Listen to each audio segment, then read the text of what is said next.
Welcome friends, আমি পলাশ। আমি আবার চলে এসেছি আমার ছাদ বাগানে। আজ শুভ বিশ্বকর্মা পূজা, অর্থাৎ 2024 সালের 17ই সেপ্টেম্বর। বিগত 3 দিন ধরে আমাদের পশ্চিমবঙ্গে, বিশেষ করে হাওড়া, হুগলি, বীরভূম, কলকাতা এইসব জেলাগুলিতে যে প্রাকৃতিক দুর্যোগ, অর্থাৎ ব্যাপক বৃষ্টি হয়েছে এবং ঝোড়ো হাওয়া সহ, সেটা আপনারা প্রত্যেকেই জানেন। তো এতে বিভিন্ন ফলের গাছগুলিতে কিন্তু কিছু ক্ষতি হয়েছে। এই ক্ষতির হাত থেকে রক্ষা করার জন্য বিশেষত লেবু গাছগুলিকে যাতে এই বৃষ্টি বা প্রাকৃতিক দুর্যোগের পরবর্তী সময়ে ক্ষতি না হয়, সেজন্য আজকে আমি আপনাদের কাছে প্রতিবেদন এনেছি। তো এটি আমার, দেখতে পাচ্ছেন, ইন্ডিয়ান মুসুম্বি। দেখতে পাচ্ছেন এই গাছটিতে আমার 1 বছরের গাছ, এতে অলরেডি 20টি ফল শেডিং হয়েছে।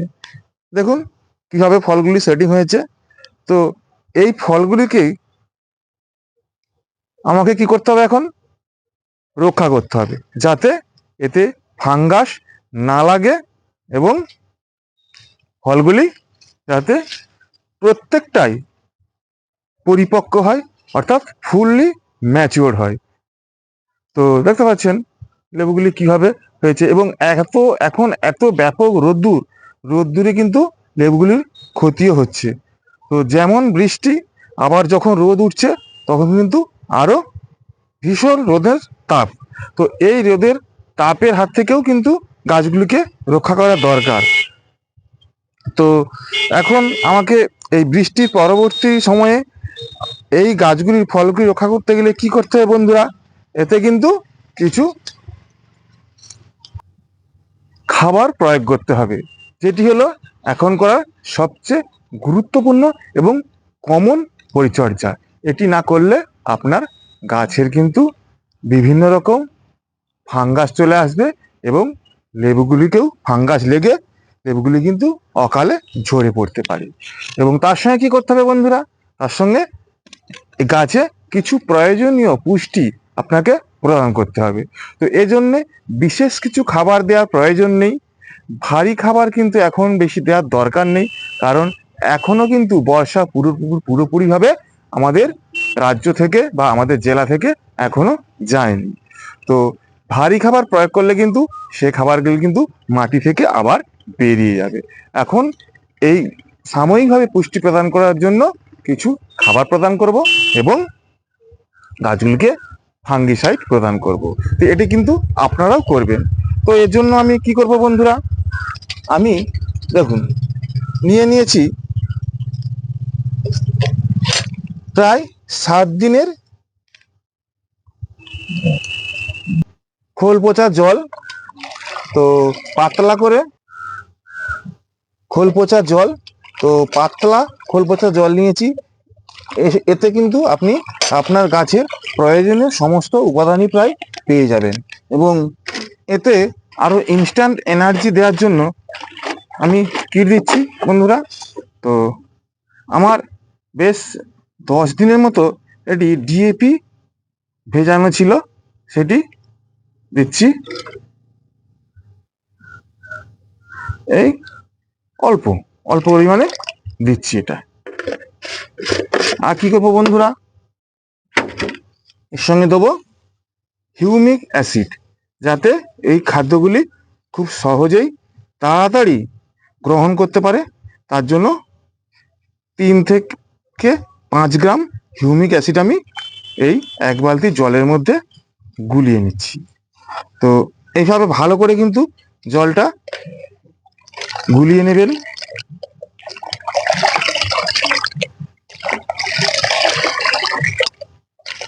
এইভাবে হিউমিক অ্যাসিডটা পুরোপুরি যাতে জলে গুলে যায়, সেটি কিন্তু অবশ্যই লক্ষ্য রাখতে হবে। হ্যাঁ, এইবার কি করবো বন্ধুরা? এই খাবারটি কিন্তু আমি এর গোড়ায় প্রদান করব। এইভাবে আপনাদের ছাদ বাগানে যত গাছ আছে বা আঙিনা বাগানে যত গাছ আছে প্রত্যেক গাছেই কিন্তু এই সময় এটা প্রদান করুন। তা না হলে কিন্তু এর ফলগুলির বৃদ্ধি কিন্তু কমে যেতে পারে। তো এইভাবে দিয়ে দিতে হবে।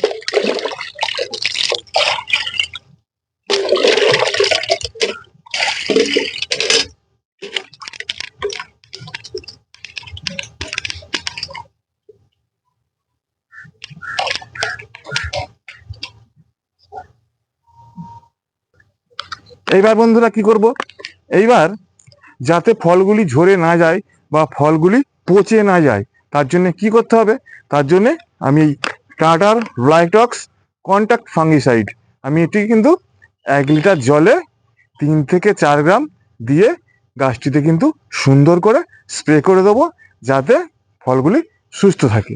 তো অলরেডি আমি এতে 2 লিটার জল, এতে কিন্তু আমি 6 থেকে 7 গ্রাম ফাঙ্গিসাইড নিয়ে নিয়েছি, নিয়ে ভালো করে গুলিয়ে নিয়েছি। এবার কি করব, গাছে সুন্দর করে স্প্রে করে দেবো যাতে ফলের গোড়াগুলি শক্ত হয় এবং কোনো রকম ফাঙ্গাসের অ্যাটাক না হয়। তো আপনারা এইভাবেই কিন্তু আপনারাও করবেন আপনাদের স্বাদের গাছগুলিতে। শুধু লেবু গাছ কেন, সমস্ত রকম ফলের গাছগুলিতে, বিশেষ করে যেসব গাছগুলিতে ফল রয়েছে সেই গাছগুলিতে আপনারা কিন্তু এই কাজটি করবেন।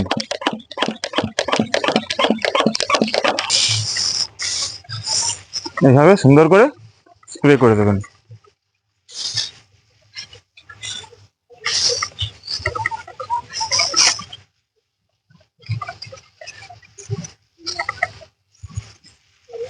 অফ করো। তাহলে বন্ধুরা দেখলেন আমার এই বর্ষার পরবর্তী সময়ে আমি গাছটি কিভাবে পরিচর্যা করলাম। আপনারা কিন্তু এইভাবে পরিচর্যা করবেন, না হলে কিন্তু ক্ষতি আপনাদেরই হবে। তো ভিডিওটি যদি তাহলে কিন্তু ভিডিওটিকে আপনারা বেশি বেশি করে লাইক করবেন এবং যারা যারা এখনো পর্যন্ত আমার চ্যানেলটিকে সাবস্ক্রাইব করে উঠতে পারেননি কাইন্ডলি তারা আমার চ্যানেলটিকে সাবস্ক্রাইব করে দিয়ে পাশে থাকবেন। নমস্কার।